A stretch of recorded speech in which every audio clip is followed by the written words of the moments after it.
Hey, welcome to Tabletop Skirmish Games. I'm Lee, and in this video we'll be having a look at the General's Handbook for the new season of Warhammer Age of Sigmar and catching up on the Regiments of Renown. And there was a new article published today on the Warhammer community site introducing us to the new General's Handbook 2023 to 2024. This is the new season. It's going to be in the Frozen Andtor, and there's only going to be one book for the whole year now ahead. So this is going to go for a 12-month period instead of what it used to be, which was 6 months at a time. So now we know when we buy one of these General Handbook, it's going to last us 12 months, so much better.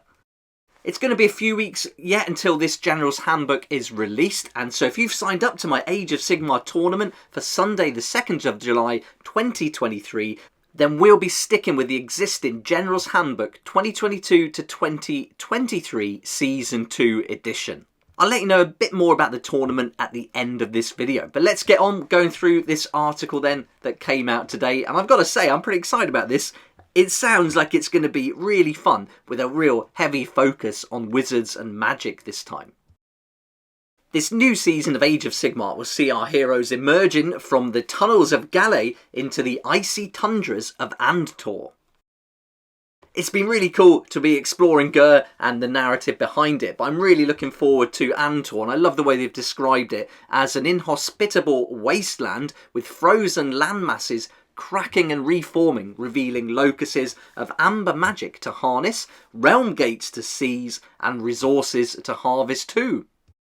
Everything we need to play out this new season, which, as I mentioned earlier, is going to be for a full year now instead of the 6 months, which I think is awesome, is going to be included in the General's Handbook Pitch Battles 2023 to 2024. There's still going to be the quarterly balance update, so that's going to continue as normal, but this book is going to have everything we'd expect to see in the handbooks now. There's going to be 12 brand new battle plans to explore, all the content we need for competitive play, and the up-to-date core rules and up-to-date profiles for universal endless spells.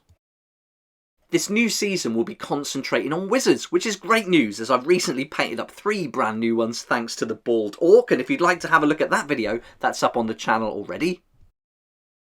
The article tells us that the wizards will seek to profit from the primeval magic that suffuses Andtor, as well as those who hunt them down by using nullstone artifacts to weather their empowered and unbridled spellcasting. In the new battle pack, any wizard heroes with a wounds characteristic of 9 or less who are not unique, they will gain the Andtorian Locus keyword. Then each round, the player with the second turn can pick one hero to take advantage of the swelling magic in Andtor with optimal focus. And if they're an Andtorian Locus, they can cast and unbind an extra spell that round. Otherwise, they gain a free command point for issuing commands. Let's have a closer look at optimal focus and see what that means. So it tells us here at the start of the battle round, after priority is determined, the player taking the second turn can pick one friendly hero on the battlefield. If that hero is an Andtorian Locus, they can attempt to cast one extra spell and unbind one extra spell in that battle round. If they're not an Andtorian Locus, you receive one command point that can only be spent to allow that hero to issue a command. Very strange word, Andtorian Locus. A bit of a mouthful, but we'll soon get used to it, I'm sure. But there we go, that sums it up all in one clear slide. It does also tell us in the article that players can also harness primal magic of Andtor, earning special dice, which can be used to boost their casting, unbinding, and dispelling rolls. So that sounds pretty interesting too. So I'm really big focus on getting these spells going, and I think this is going to be great fun. Here's another rule called Hoarfrost. Bit of a strange name, I had to Google that real quick just to check exactly what that meant with that spelling. And the adjective is greyish-white, grey or grey-haired with age, with the noun being hoarfrost. So there we go, I've never heard of this word before, so really cool to learn something new there. But what this means in the game is that any hero with the Andtorian Locus keyword can also cast from the Law of Primal Frost instead of picking a spell from their usual selection. And one of those spells is called Hoarfrost. This has a casting value of 8 and a range of 12 inches. If successfully cast, you'll pick one friendly unit wholly within range and visible to the caster. Pick one melee weapon profile on that unit's war scroll, then roll a d3. Change the to hit to wound or rend characteristic of that melee weapon to match the result until the start of your next hero phase. The example they give here is that if the result was 2, you could change either the hit characteristic to 2+, the to wound characteristic to 2+, or the rend characteristic to -3. That's pretty cool. Then it does say an unmodified hit roll or wound roll of 1 always fails. There's a designer's note at the bottom there. So really you're going to be looking to get a 2+ for any of these 3 characteristics. If you've got an army that doesn't have any spellcasters, you might be wondering how this is going to affect you, and it tells us in the article that any armies without spellcasters can take null stone adornments, and these are designed to weather the hazardous sorcery of Andtor. The hand-carved null stone icon is one such enhancement. We're going to have a look at that now, and this is going to allow heroes to unbind spells or dispel an endless spell with the chance of unbinding another each time they succeed. So let's read through this new rule then. It tells us the bearer can attempt to unbind one spell or attempt to dispel one endless spell in the enemy hero phase in the same manner as a wizard. Each time the bearer successfully unbinds a spell or dispels an endless spell using this ability, the bearer can attempt to unbind one additional spell in that phase.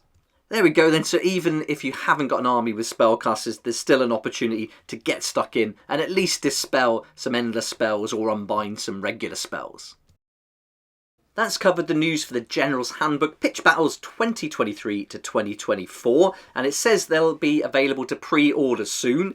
Usually soon is 1 or 2 weeks away for the pre-order, or at least to see it in the pre-order preview. Very soon usually means we see it on the following Sunday, but if anything to go by from the previous release, that was mid-January, so I'm expecting this to be released mid-July. At the very earliest, if we see it in the pre-order preview on Sunday the 18th of June, available to pre-order Saturday the 24th of June, and then pick up on the 1st of July, that's the earliest we'll see it, but I'm wondering if it'll be the week after that, so available to actually get the 8th of July. We'll have to wait and see, but the very soonest, I believe, will be the 1st of July.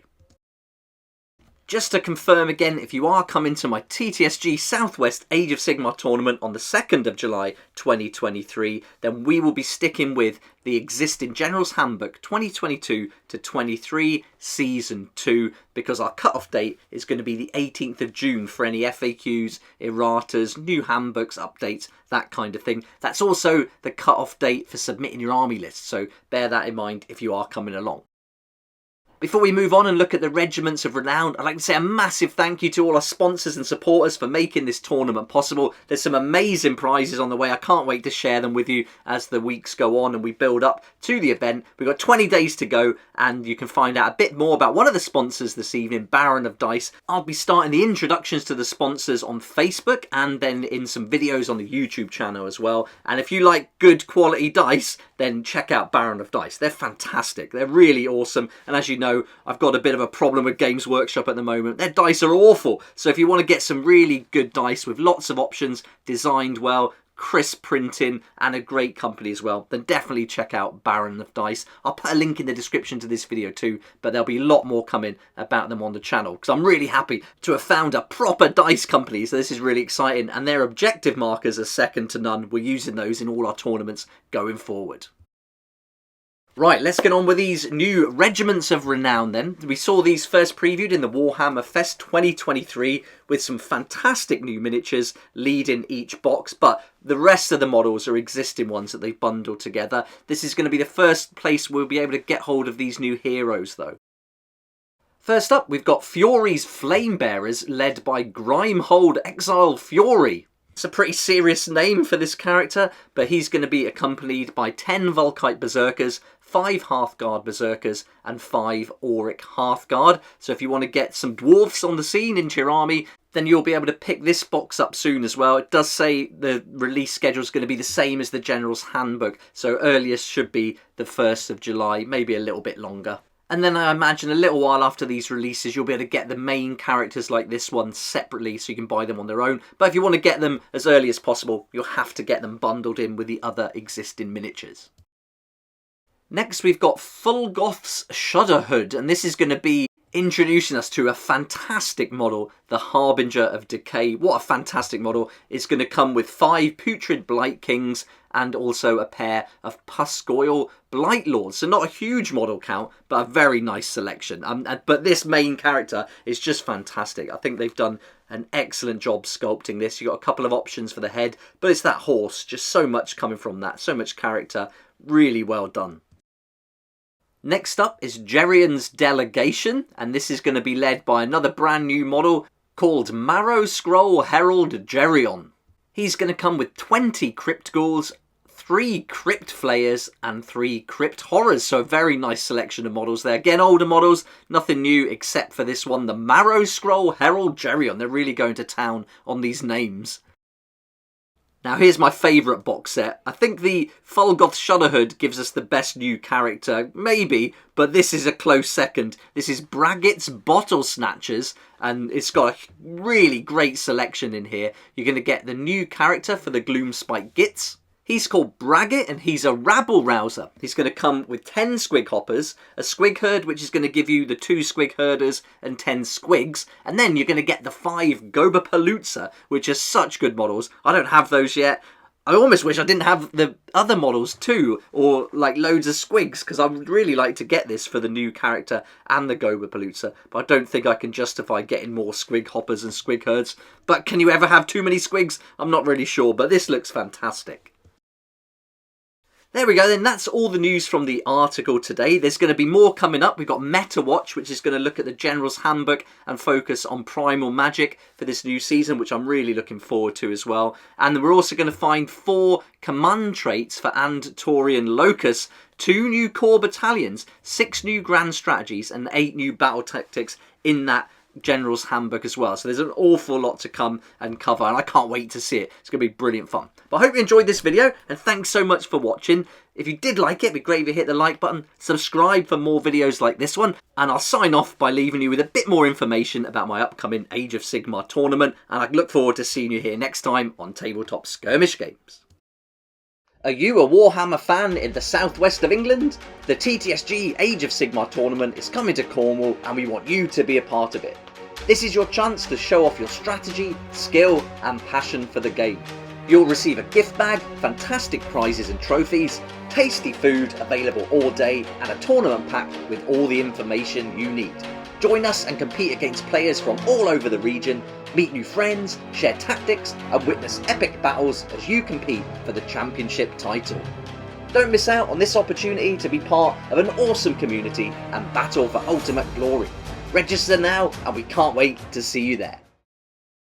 Thank you so much to my Patreon supporters for helping me to keep going with these regular videos. I couldn't do this without you, and I appreciate your support so much. If you'd like to join the Patreon community, support the channel, get some great perks at the same time, there's a link down below in the description. It'll be awesome to see you there.